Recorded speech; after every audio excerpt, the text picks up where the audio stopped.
toys, candles, and this text.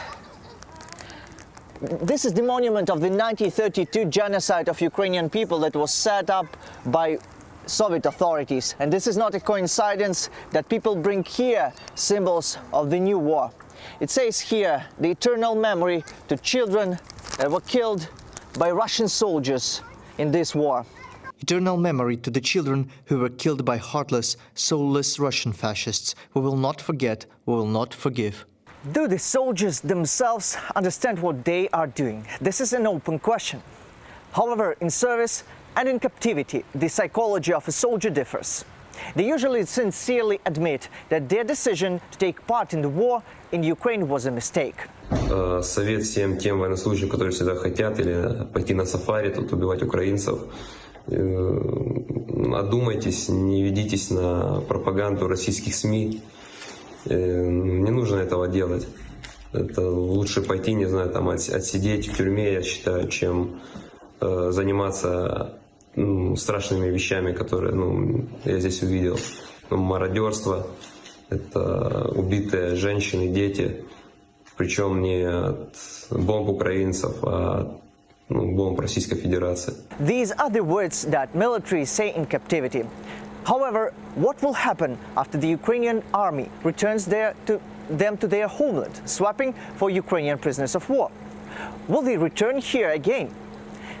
In intercepted telephone conversations published by the Ukrainian Security Service SBU, wives ask their invading husbands to bring some kitchen appliances to home from Ukraine.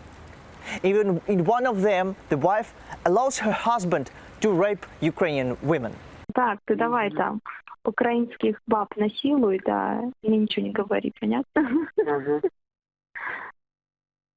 Я сегодня убийцу насиловать, и тебе ничего не говорить? Да, чтобы я ничего не знала. А что? Можно, да? Да, разрешаю.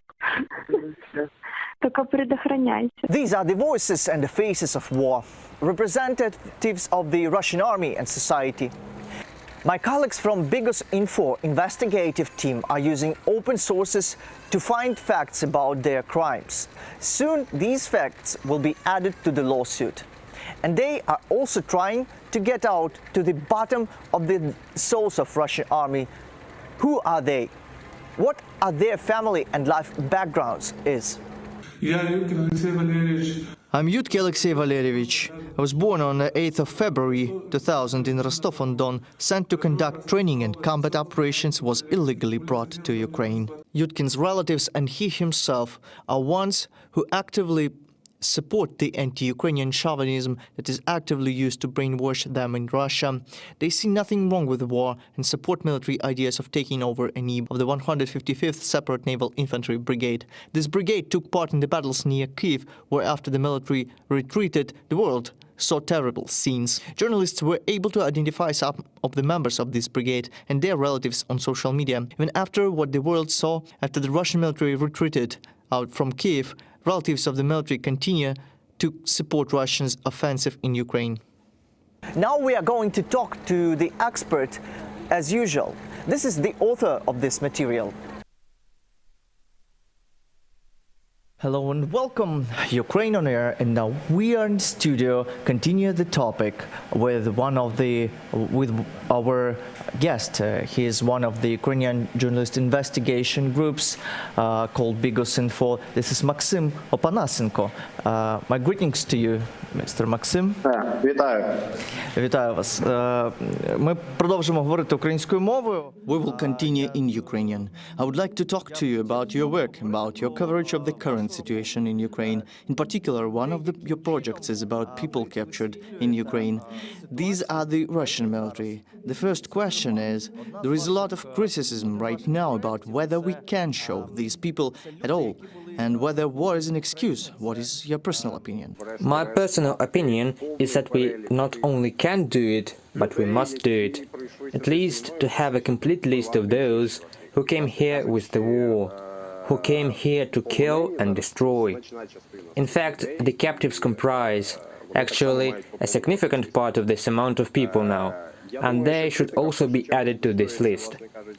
I believe that criticism primarily concerns the possible attitude towards these people, but the videos that I see online appear they are dressed, full, sometimes even happy, have the opportunity to call their relatives.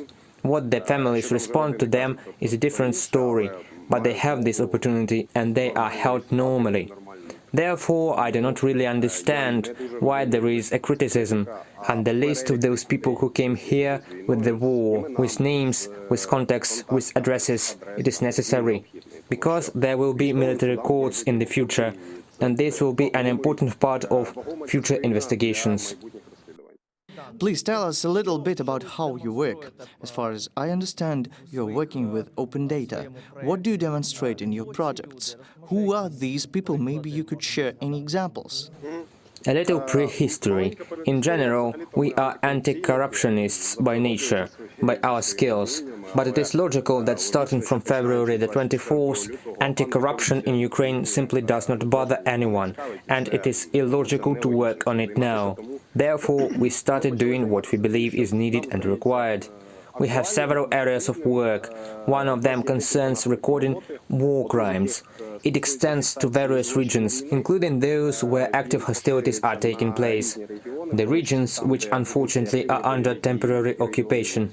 Terrible things are happening there, and we could see this by looking at footage from Bucha, Hostomel, Irpin, Chernihiv, and so on. The other area of work is open data. We search for and identify the Russian military who came here to fight.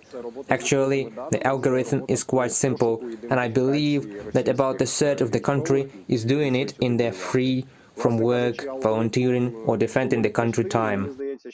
It is to look for these people on social networks, ВКонтакте, Одноклассники and Twitter, anywhere in the network. Prove their involvement. First of all, prove their presence here in Ukraine. Secondly, prove their involvement in certain crimes they commit. And actually keep a general table, a general list of these people, again with names, surnames, families, places of registration and residence. Sometimes we find something interesting, yet more or less everyone has the same story. This is war not only in the classical sense of the war word. It is a war of culture. It is a war, I don't really know how to say it. This war really shows how different we are from Russians in terms of living standards and levels of development by many parameters. They, when we do not talk about Moscow or St. Petersburg, according to the photos that I find on social networks, these same military have a noticeably very low standard of living. It is noticeable that in those settlements where they come from, there is unemployment, there is destruction, and there is total alcoholism. And again, I do not invent it. The photos prove it. People do photo shoots with alcohol, and after taking alcohol, there is a lot of this stuff. Therefore, these scenes in fact explain, well, the numerous acts of looting, which often seem absurd. They take mixers, bread machines, meat grinders, air conditioners, and you might think it is greed, but they don't really have it. It is a rarity for them. Now I understand why this is happening. The Western sanctions now have hit the Russian economy hard. Of course, their primary goal is the Russian military-industrial complex and their ability to continue to produce and support aggressive actions against Ukraine. But we hardly see the consequences of it, neither in Russian TV channels nor in Ukrainian or worldwide ones. We only see how Russians suffer, people in Russia. Can we get a more overall picture of that? This is not a question of whether Russians should suffer or not. This is not a question of collective responsibility. This is a question of efficiency. What would you say about it? You see, sanctions are actually non-linear. There are many levels of sanctions. There is something that is felt right here and now, and there is something that will be felt conditionally in 3 months, in 6 months, in a year or 2. It is impossible to destroy, for instance, the military doctrine of the Russian Federation in a month. It is impossible to force them to stop military plans just like that, one-timely, only by imposing sanctions, and it will be noticeable only after a while. What we do see now, first of all, and this is what our media are talking about and what the Russian media are talking about. I'm not speaking about the central channels or the big propaganda resources, I'm talking about the local media. The outflow of Western capital, the exit of large companies, the exit of large corporations, pausing and closing of offices. What do they cause? They cause the disappearance of goods, and this is what is happening right here and now. There is no supply in the warehouses, everything is over in a week and a half, and that's it. They no longer have, let's say, sanitary pads, diapers, and again, I'm not guessing it now, I'm just talking examples from the Russian media on what has really disappeared. Hence the war for sugar. I think many have seen these epic videos of battles for sugar in Russian stores. Hence the disappearance of very simple and familiar things such as the apps of the Sberbank of Russia from a smartphone, things that were available for quite a time and now gone. And more serious sanctions, meaning those which actually should hit the military part of the economy of the Russian Federation, the effect will be seen only in a while, and one has to be very naive to think that it can happen in 3 weeks, a month, or even a month and a half.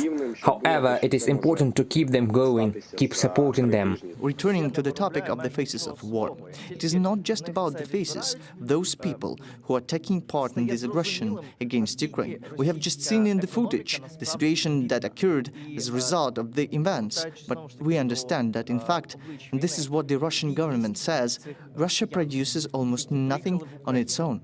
These products are now being taken away from them, and it is becoming clear how poor the Russian economy really is. Returning to the faces of war, the poverty of these Russians who came to Ukraine not only to attack Ukraine, but also to plunder and loot.